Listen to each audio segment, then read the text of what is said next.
Hello, everybody. Welcome to this week's segment of Get Baked.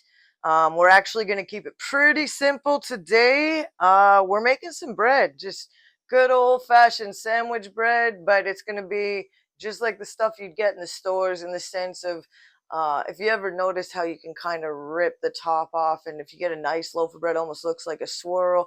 That's kind of the effects that I'm hoping to go with this loaf. So I'm going to take my watch off here just because I don't want it to get dirty. These other bracelets don't come off. So this finished just a little while ago. I'm just going to punch it down while it's in here.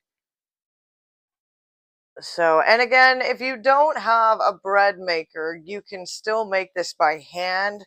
It's always the same ingredients. It's just you usually proof your yeast first in some sugar and warm liquid. So if that's milk, water, both.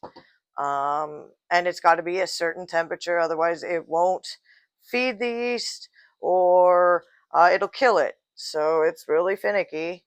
But after that, it's pretty self-explanatory. You mix in your other ingredients, flour's usually last, and then you let it rise. I just, with my wrist, the bread maker's the way to go for me these days. Just makes life much easier. But I don't like using it to bake in. I do have a bread maker that you can bake in, but it makes these really tall, stupid loaves, and the little prongs get stuck in there all the time. So the bottom of the loaf is almost always torn up. So this is kind of cool. So again, I've got my mat out. This is the mat that's usually behind me. I've cleaned it obviously and got everything ready. So now the plan here is to go, actually I think we'll go on this side because this side's got, we're going to go 8 inches because this is the length of the pan by 15.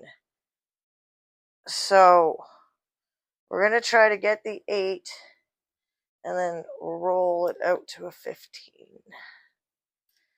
And you can also, I'll put in for the description, I'll put in the measurements that I used. I did end up using some whole wheat because I had it, so I figured why not. And I love whole wheat bread. I think it actually has a flavor to it versus white bread. So, but you don't have to. You can just use an all-purpose or bread flour. So 2, 4, 6, 8, 10, 12, 14. So we're just about at that 15 mark. So if you notice, I'm not putting too much pressure on this end because the way it sits, I'm just trying to get that kind of squared off. I've made lots of loaves of bread, but to be perfectly honest with you, this is my first time making one like this, where it's got those beautiful swirls in it, like when you buy your store at the bread. Oh my God, I just said that. Oh, that came out of my mouth. That's so bad. Oh, okay, well, that's a fun little treat. You got that little slip of the lip there. That's fantastic. Okay, I know, Thor, you want to go outside. I got a dog that wants to go outside. But you can wait. You were just out there. We're going to finish this first.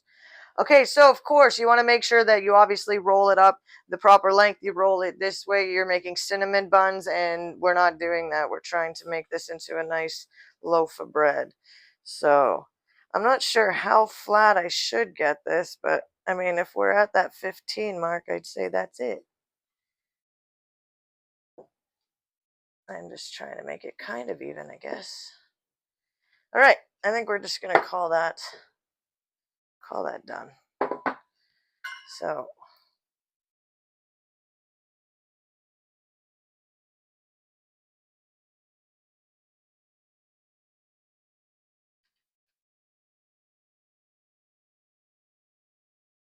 okay, guess we'll just pinch down the ends.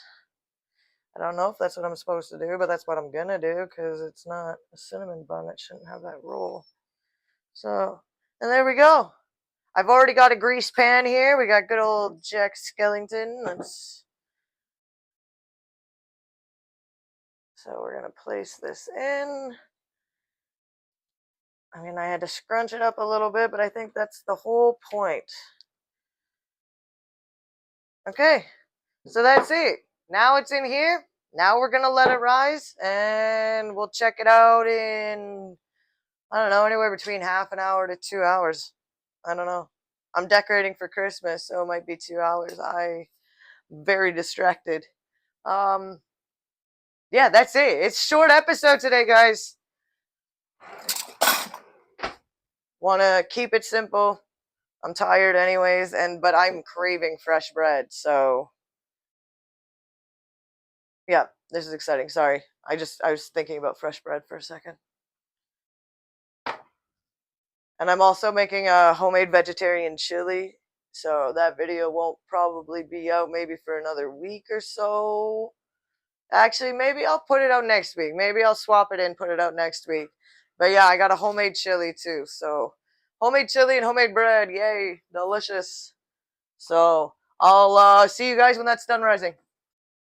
Okay, here is our bread. Ignore the stuff in the background. That's the beans for the chili, but this is it. It is definitely risen out of the top of the pan. So at this point, it is ready. I'm going to put it in the oven at 350 degrees for about 30 minutes or so. I'll let you know when I take it out.